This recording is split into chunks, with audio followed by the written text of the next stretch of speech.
हे सर्वसमर्थ थोर आणि पवित्र सायश परमेश्वरा देव बाप्पा, मागील आठवडाभर तू आम्हाला सांभाळलंस आणि तुझ्या पवित्र मंदिरामध्ये पुन्हा देव बाप्पा तू आम्हाला घेऊन आलास. तुझी सेवा, तुझी स्तुती, तुझं गौरव तू आम्हाला करून देतोस म्हणून तुला धन्यवाद.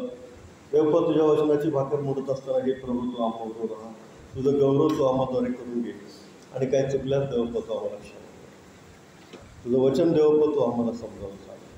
आमचा धन्य तारणारा प्रभू श्री ख्रिस्त याच्याद्वारे मागतो बाबा. देवाची स्तुती असो. आज आपण जो दुसरा शास्त्रपाठ वाचलेला आहे त्याच्यावर आपण आज मनन करणार आहोत. दुसरा शास्त्रपाठ आपण जो वाचला तो आहे प्रगटीकरण, याचा 21वा अध्याय आणि 1 ते 8 ही वचनं आपण वाचलेली आहे. प्रगटीकरण याचा 21वा अध्याय आणि 1 ते 8 ही वचनं आपण पढूया.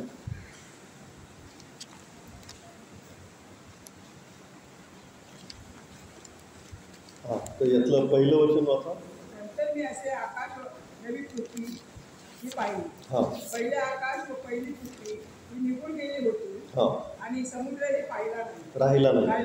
तेव्हा मी पवित्र नगरी नवी येरुशलेम देवापासून स्वर्गात उतरताना पाहिली.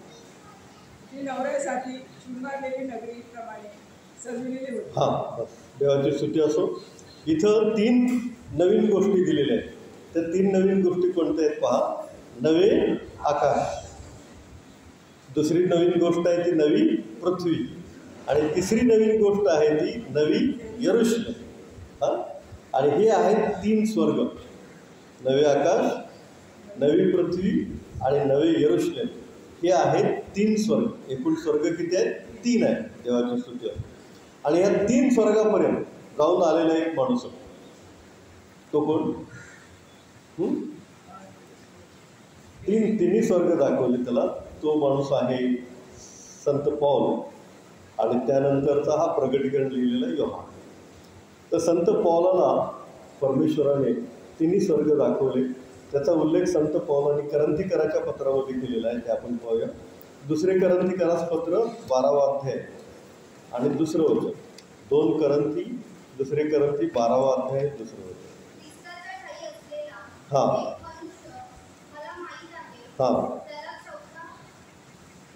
वर्षामागे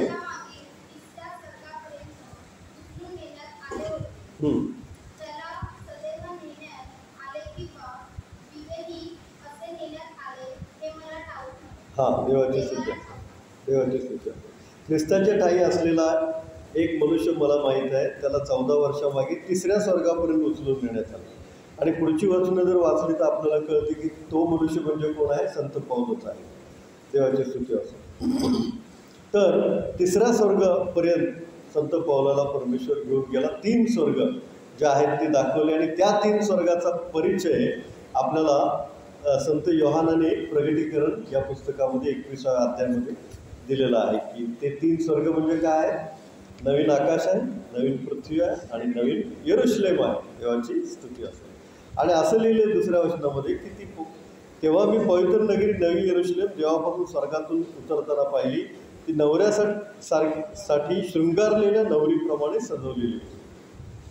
तर शृंगारलेली नवरीप्रमाणे ती सजवली होती. म्हणजे खूप सुंदर असं तिला काय होतं, त्या येरुशलेमला सजवलेलं होतं. जशी नवरी नवऱ्यासाठी काय होते? शृंगार करते नाही का, शृंगार. तसं ही येरुशलेम नगरीचा परमेश्वराने काय केलेलं, सजवलेलं आहे. तिला शृंगारल्यासारखं परमेश्वराने सुंदर आणि सुशोभित असं केलेलं आहे. तर मला आठवते आमच्या 2 मुली आहेत आणि त्यांचे लग्न झाले आणि मग ते लग्नामध्ये एंगेजमेंटमध्ये त्यांनी जो शृंगार केला तो मला माहिती आहे. तर त्यांचं एंगेजमेंटची तारीख ठरली किंवा लग्नाची तारीख ठरली तर पहिले बुकिंग असते मेकअप पार्लर, लेडीज पार्लरचं पहिले बुकिंग असतं. मग त्या दिवशी सकाळी चहा प्यायलाच ती सगळी टीम येते घरी. चहाच्या टायमाला सकाळी 7:30-8लाच ते हजर. आणि मग त्यांना चहा पाणी झालं की ते जे एक रूममध्ये जातात, रूम बंद. परत लग्नाच्या टायमाला किंवा एंगेजमेंटच्या टायमाला तरी बाहेर येतात की नाही अशी काळजी मला पडायची. परंतु मी असं बघितलं की एंगेजमेंट मर्सीची मिरजेला झाली आमच्या बंगल्यावर आणि तिथं मर्सी ते सगळं मेकअप वगैरे शृंगार करून आली. मी तर स्टेजवर होतो, मी आणि दुसरे पाळक वगैरे होते, पाळकेसे वगैरे, मी सगळी सिच्युएशन बघत होतो. तर मीच मर्सीला ओळखलो नाही, इतकी सुंदर ती दिसत होती. म्हणजे इतकं छान त्यांनी मेकअप केला होता. खरोखर शृंगार म्हणजे काय तेव्हा मला कळालं. फार सुंदर, फार अतिसुंदर. ती हेअरस्टाईल पण वेगळी करतात, ते कपडे पण वेगळेच असतात आणि फेस पण फार सुंदर बनवतात. शृंगार म्हणजे काय आहे ते आपल्याला खरोखर नववधू जे असते त्याच्याकडून पाहायला मिळतं. अतिशय सुंदर असं ते नटवतात, असे अतिशय सुंदर असं ते सजवतात आणि हीच उपमा दिलेली आहे. आता पहा, त्यावेळेला काही एवढा मेकअप वगैरे होता की नव्हता, मोस्टली नसेलच. आता सध्याच्यासारखा मेकअप किंवा हेअरस्टाईल सुंदर करतात, पण त्यावेळेला सुद्धा परमेश्वराने हे शब्द वापरलेत की शृंगारलेल्या नवरीप्रमाणे नवी यरूशलेम सजवलेली होती. शृंगारलेल्या नवरीप्रमाणे. बायबल हे फार फार सत्य आहे आणि गहन आहे. त्याच्यामध्ये एक शब्द पण इकडचा तिकडं होत नाही आणि होणार पण नाही. कधी तुम्ही वाचून बघा, त्या वंशावळी बघा, त्यांची नावं बघा, सगळं हे काय आहे सत्य आहे. आणि ते काल, आज आणि युगायुग प्रभू श्री ख्रिस्त आपला सारखाच आहे. आता हे नवी यरूशलेम जे शृंगारलेलं आहे ते कुणासाठी शृंगार केला आहे त्यांनी? तुमच्या आणि माझ्यासाठी. की ते सुंदर सुंदर आणि अतिसुंदर प्रभू श्री ख्रिस्ताने बनवलेलं आहे. आपल्याला माहिती आहे अख्खी सृष्टी किती दिवसात बनवली परमेश्वराने? 6 दिवसात. 7वा दिवस त्यांनी शब्बात विश्रांतीचा घेतला आणि आशीर्वाद दिला. तर 6 दिवसात ही इतकी मोठी सृष्टी बनवली. हे आकाश कळते का? काय आकाश आहे ते अजून कळले का कुणाला? चंद्रावर गेला तरी त्याच्यावर अजून आकाश आहेच. अजून कळलेलं आहे मनुष्याला, कळलेलं नाही. हे आकाश काय आहे? सुंदर अद्भुत असं बनवलेलं आहे परमेश्वराने. समुद्र, त्याचं तळ, कित्येक मासे, कित्येक जलचर त्याच्यामध्ये. अजून ते कळालेलं आहे मनुष्याने समुद्र कसा बनला. परमेश्वराने ते सर्व अद्भुत असं बनवलेलं आहे 6 दिवसांमध्ये. आणि येशू ख्रिस्त स्वर्गारोहण होऊन आता किती वर्ष झाली? जवळजवळ 2000 वर्ष होऊन गेली ना, 2000 वर्ष. मग 6 दिवसात जर इतकं सुंदर परमेश्वराने बनवलेलं आहे, अद्भुत सृष्टी सौंदर्य आहे. यशाया 9वा अध्याय 6व्या वचनामध्ये म्हटलेलं आहे की आम्हासाठी बाळ जन्मला आहे, आम्हास पुत्र दिला आहे, त्याच्या खांद्यावर सत्ता राहील, त्याला अद्भुत मंत्री. अद्भुत म्हणजे काय विशेष आहे काहीतरी. अद्भुत म्हणजे आम्ही डोळ्यांनी कधी पाहिलं नाही, कानाने कधी ऐकलं नाही, असं हे सृष्टी सौंदर्य आहे. इव्हन आकाशातला मेघधनुष्य पण किती सुंदर असतं. ते सप्तरंगाचे उधळण किती छान दिसतं, पाहायला मन मोहून जातं आपल्याला. आणि असं आपण बनवू शकत नाही, असं आपण करूच शकत नाही. ते परमेश्वराची काय आहे सृष्टी आहे. त्यांनी जर 6 दिवसात इतकी सुंदर बनवली तर 2000 वर्ष तो तुमच्या आणि माझ्यासाठी यरूशलेम बनवत आहे. आणि तो काय म्हणतो, माझ्या पित्याच्या घरात राहण्याच्या पुष्कळ जागा आहेत, नसत्या तर मी तुम्हाला तसं सांगितलं असतं. मी जातो आणि तुमच्यासाठी जागा तयार करतो, आहे की नाही? वाचा योहान 14:2-3.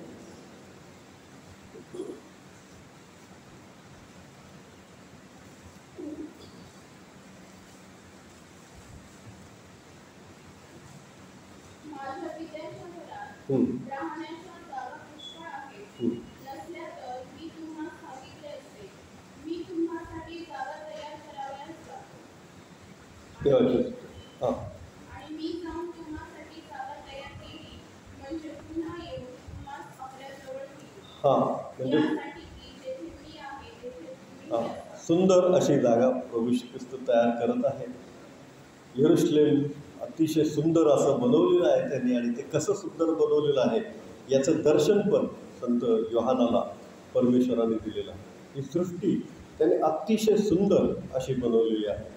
आणि इतकी सुंदर सृष्टी की आपण पुष्कळ लोक पाहायला जातात की बाबा हे कसं आहे, ते कसं आहे, ते कसं आहे. ते अद्भुत बघून, नजारा बघून किंवा अद्भुत सृष्टी सौंदर्य बघून आपलं मन अतिशय आनंदाने भरून जातं, हेलावून जातं की हे इतकं सुंदर देवाने बनवलं आहे. आणि आपण का बघायला जातो तर देवाचं गौरव करायला जातो. इतकं अतिसुंदर देवाने बनवलं आहे, त्या देवाचं गौरव असतो. जर तुम्ही काश्मीरला गेलात तर तुम्ही पाहिलं असेल की पर्वत आहेत ती हिरवे पर्वत आहेत नाही का, पण त्याच्यावर जेव्हा बर्फ पडायला लागतो, स्नोईंग व्हायला लागतं, तेव्हा त्याचे ग्लेशियर्स बनतात, आणि ती इतके सुंदर दिसतात बर्फ पडत असताना त्याचे बनलेले ग्लेशियर्स, की अद्भुत आहे असं मनुष्य म्हणलंच पाहिजे की ही परमेश्वराची सृष्टी काय आहे, अद्भुत आहे ना. बेटं आहेत काही, बेटं अंदमान निकोबार सारखी बेटं, चौफेर समुद्र आहे, मध्येच जमीन आहे, विशेष आहे ते, पण परमेश्वराने अद्भुतरित्याने काय केलेलं आहे ते बनवलेलं आहे. त्या बेटावर लोक राहतात, त्या बेटावर विमानं सुद्धा येतात, विमानं सुद्धा उतरतात आणि जातात. समुद्रामध्ये एक खडक आहे, समुद्रामध्ये एक खडक आहे, त्या खडकावर एक हिरवगार झाड आहे. हे अद्भुत आहे, हे मनुष्याला शक्यच नाही. आणखी एक गोष्ट आम्हाला पाहायला मिळाली की मी सांगितली असेल कदाचित, दार्जिलिंगला पहाटे सूर्य उगवतो पूर्वेला, पण पश्चिमेला सूर्य उगवायच्या आधीच पश्चिमेला ती एक पर्वतरांग आहे कांचनगंगा, तर ती प्रकाशमान होते आणि पश्चिमेला आपल्याला कांचनगंगा जे पर्वतरांग आहे ते प्रकाशमान झालेली दिसते. कसं आहे, अद्भुत आहे, कारण सूर्य अजून उगवलाच नाही, सूर्य उगवायच्या थोडा आधी पश्चिमेला ती प्रकाशमान झालेली कांचनगंगा ही पर्वतरांग दिसते. हे सगळं अद्भुत आहे आणि हे अद्भुत यरुशलेम त्याने आपल्यासाठी बनवलेलं आहे, तो बनवायसाठी गेलेला आहे. ते किती सुंदर असेल ते पाहूया आपण. प्रकटीकरण 21वा अध्याय 18. तिचा तट यास्पे रत्नाचा होता आणि नगरी शुद्ध काचेसारखी शुद्ध सोनेच होती. पहा, तट जो आहे तो यास्पे रत्न.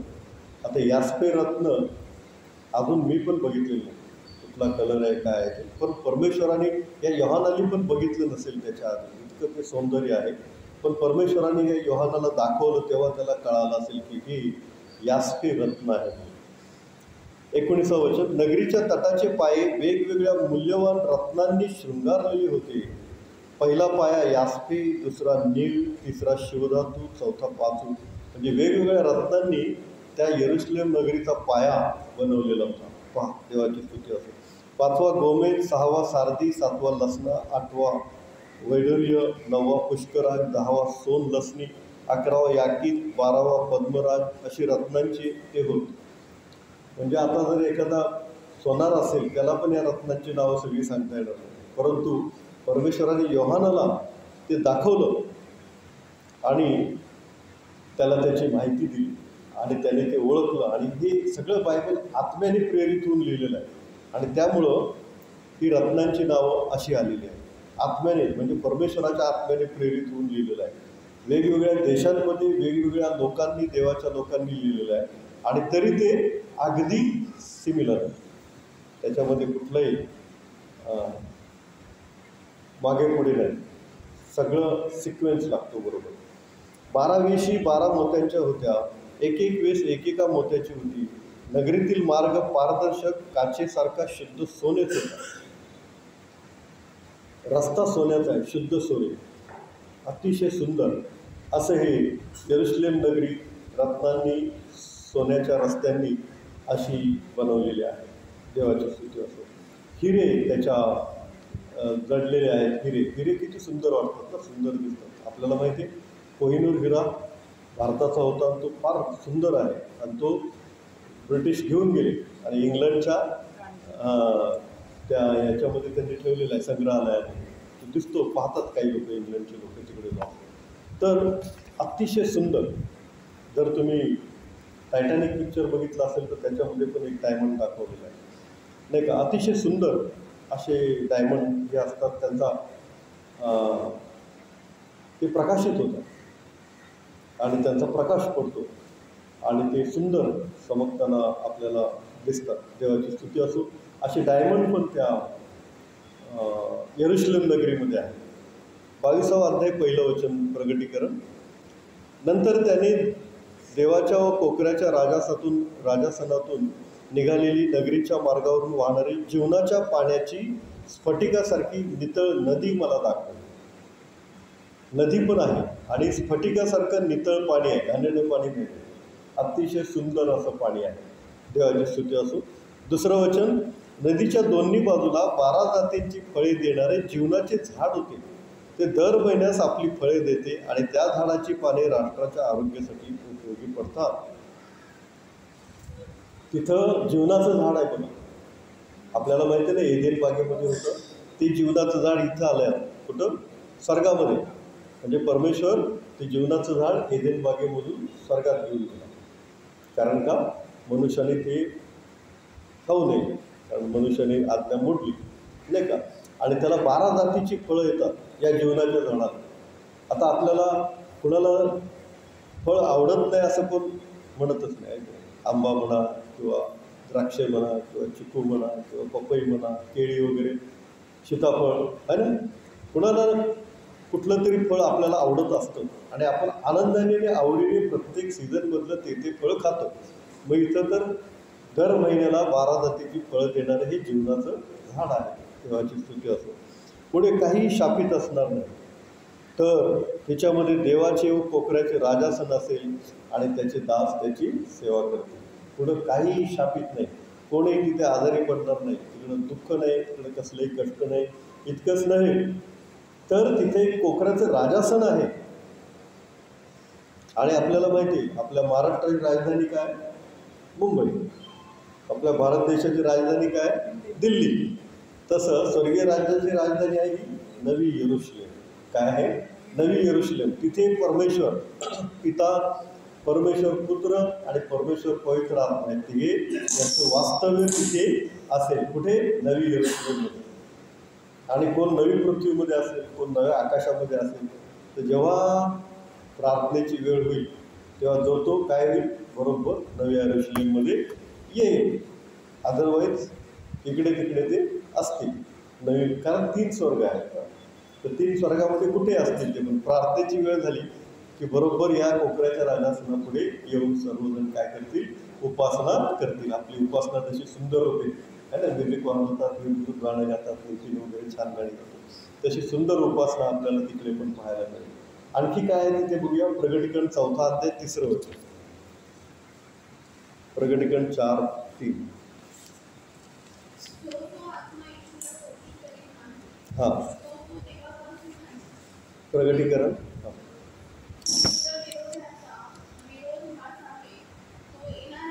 नाही, प्रगटीकरण 4:3.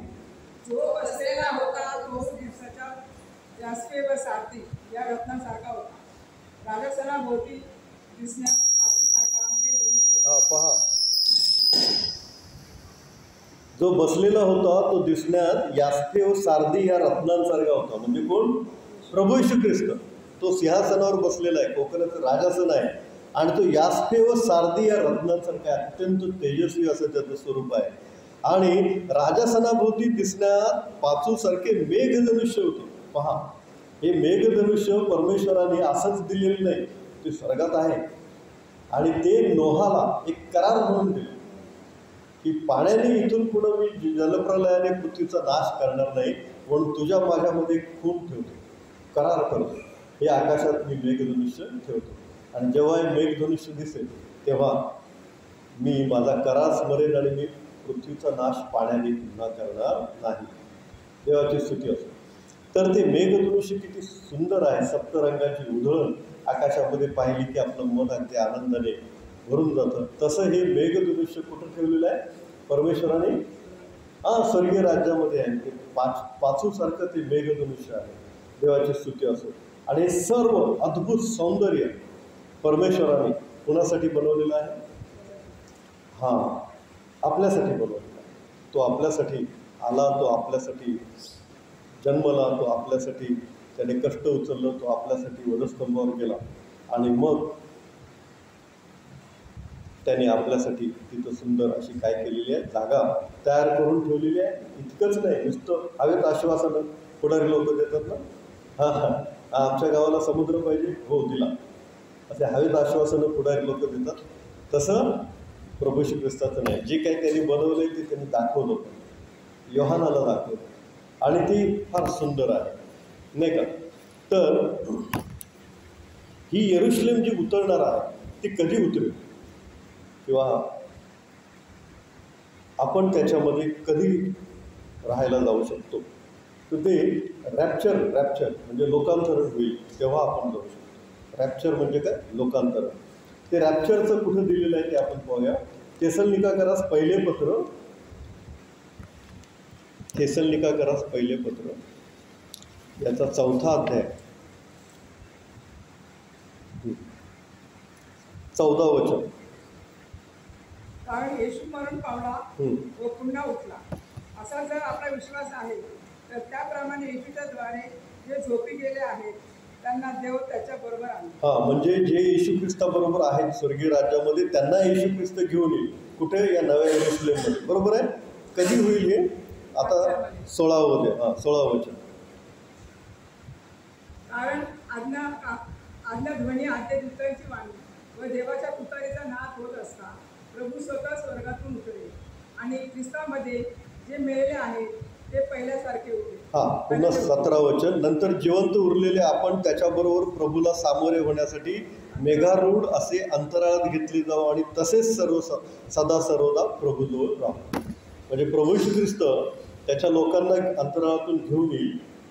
ओके, स्वर्गीय यरुशलेम. आणि आपण रॅप्चर होऊन जिवंत रूपांतरित होऊन त्याच्याबरोबर जाऊ आणि सदा सर्वदा त्याच्याबरोबर राहू.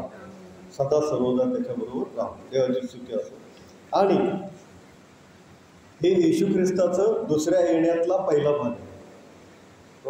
अचानक येईल आणि आपल्याला काय करेल? घेऊन जाईल.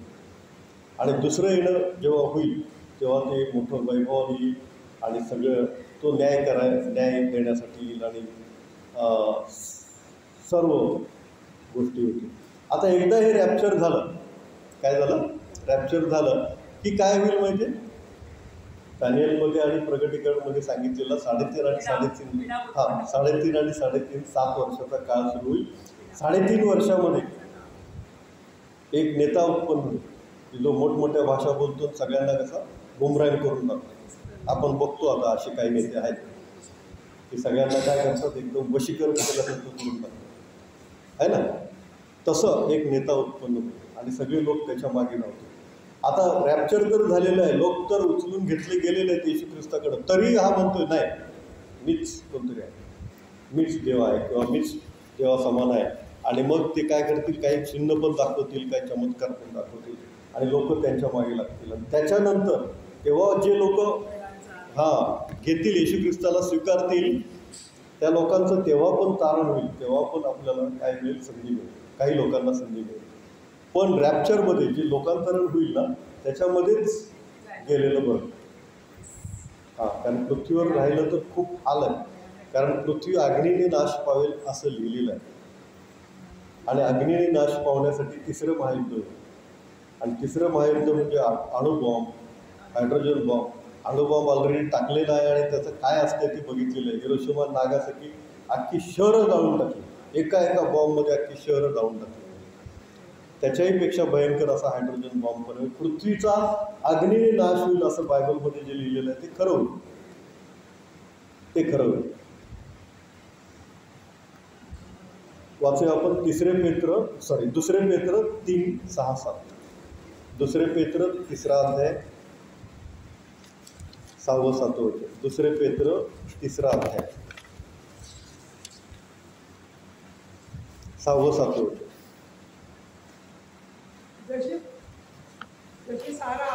नाही 2 पेत्र 3 अध्याय.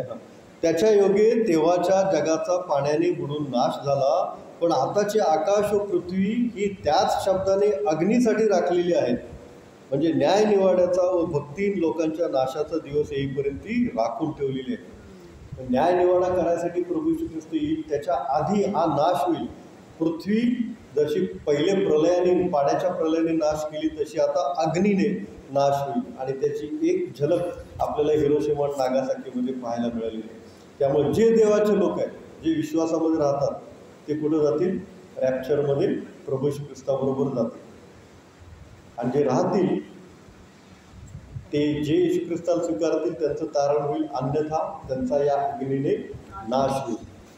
आणि रॅप्चरमध्ये लोकांतरामध्ये कोण उचललं जाणार नाही ते इथं दिलेलं आहे. 8वं वचन, 21 प्रकटीकरण 8वं वचन.